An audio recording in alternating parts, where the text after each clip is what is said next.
மதுரையில் பறந்த மீன் கொடியை உன் கண்களில் கண்டேனே.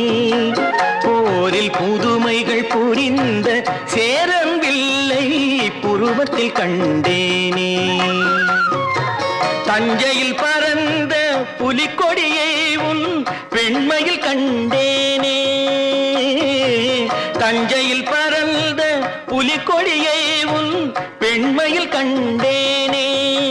இவை மூன்றும் சேர்ந்து தோன்றும் உன்னை தமிழகம் என்றேனே. உன்னை தமிழகம் என்றேனே.